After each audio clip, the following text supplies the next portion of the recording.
know why I showered today. The workout kicked my ass.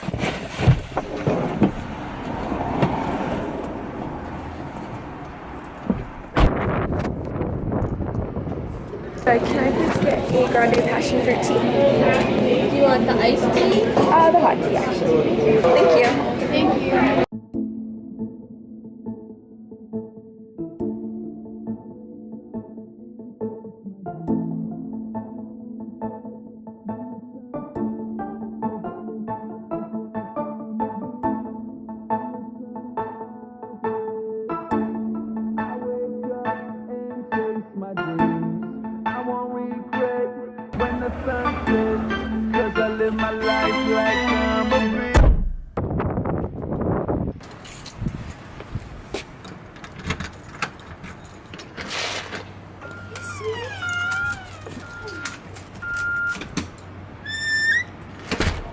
What is going on, you guys? Welcome back to another commentary of one of my workouts. Today I thought I would just talk about what I am doing as I put together my new training block this week, and I want to kind of discuss what I am doing, so here we go. So I think I've mentioned this before, where I have been starting off with the spin bike when I am doing any type of glute work. And as you can see, when I am on the spin bike, I'll go on for about 5 minutes or so, but I am actually pedaling through my heels versus the balls of my feet. So I am actually very controlled when I am doing this exercise, trying to ensure that I am using my glutes to pedal versus my quads. So that's why I'm not bouncing on the bike, as you see a lot of people on spin bikes do, because that is what is actually activating my glutes, and it's just a great way to get started for this killer glute mini band circuit.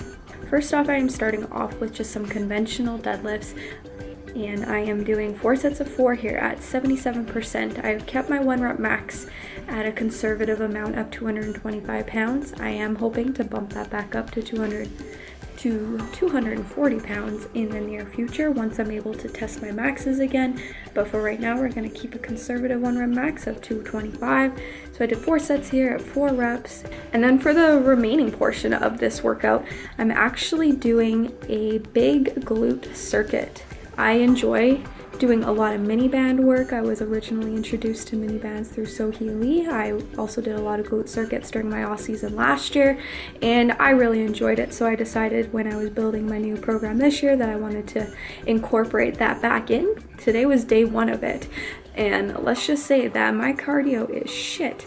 I instructed myself to do either 2 to 3 rounds, and I barely made it through 2. I am going to strive to implement like a progressive overload strategy when it comes to this, and hopefully be able to master 3 rounds by the end of this first training block. So the first exercise was a mini band fire hydrant. I did 20 reps on each side. As you can see, I am using a yellow one. This is the lightest that you can possibly go. If you find that even doing the yellow mini band is a little bit too difficult, then just don't use any mini band at all. 20 reps on each side to start off with. Then I moved on to a mini band glute bridge for 30 reps. I ended up using the blue mini band here. This is a little bit more of a difficult band. The most difficult one is the black one, and I believe the blue one is just below it. So it is a lot more difficult than the yellow band. I find that glute bridges I'm pretty strong with. Any abductor exercises, which was what the fire hydrants were, I have very weak abductors.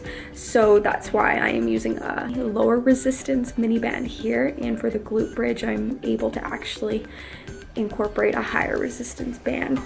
After the glute bridge, I moved on to a lying hip abduction. A lot of abductor work today, you guys, and I used the yellow mini band again, did 20 reps on each side. After those, we moved on to a mini band squat to reverse lunge. These ones I really enjoy. Again, I was able to use the blue mini band for this. I probably could have used the black one, but I actually broke my black one not too long ago, so I still have to go buy a new one. So I settled for the blue mini band for this one.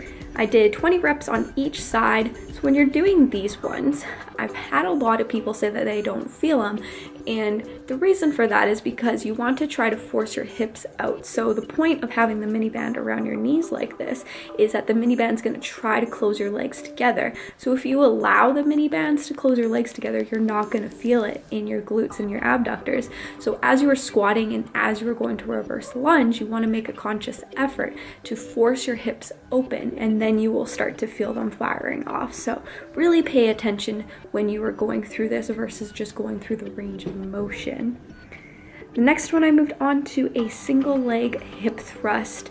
I didn't use a mini band for this. You can if you want to. My glutes were on fire by the end of this point, so I decided to just give my glutes a break from the mini bands, and I did 20 reps on each side. When you're doing not just single leg hip thrust, but any type of hip thrust off of a bench like this, you want to actually ensure that you are tucking your chin. If you aren't tucking your chin, then you actually aren't maintaining spine neutrality as you thrust up, and you're going to lose engagement in your glutes. And if you are actually doing it with the barbell, you can actually hurt your lower back because it's going to force you into extension. So make sure that you are tucking your chin when you are doing this exercise.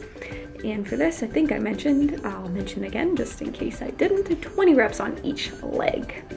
And then the last exercise I moved on to was a seated hip abduction with the blue mini band. It's funny how if you're set up differently, how you can fire off different muscle fibers from doing generally the same exercise. I'm still working my abductors here, but I'm able to use a higher resistance mini band.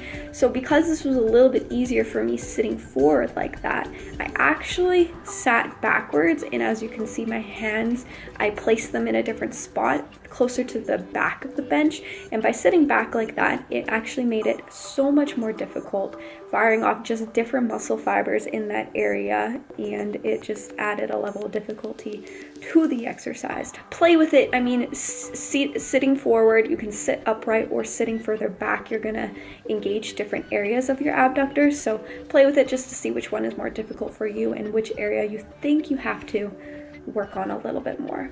So that's it, you guys. I hope you liked this portion of the video. If you have any questions about any more mini band glute circuits, I'd be happy to answer them. Thanks for listening, you guys, and enjoy the rest of the video. So I just got back from doing a glute circuit workout. Fuck, that kicked my ass. Cardio game, not even once. So, what's up, little man? What's up, little man? Are you happy I'm home? Huh? And then I quickly went to Starbucks after, because I find that I have like a very short window after my workout where I have like a shitload of energy to just get some stuff done, and I didn't want to crash after my workout by coming home, so I just went straight to Starbucks, did a little bit of work after my workout, and the window has passed. As you can tell, I am ready to crash. So I think I'm gonna go eat some food and honestly take a nap, which is unusual for me. I'm not much of a napper. We'll see how true that is. I don't even know if it'll happen.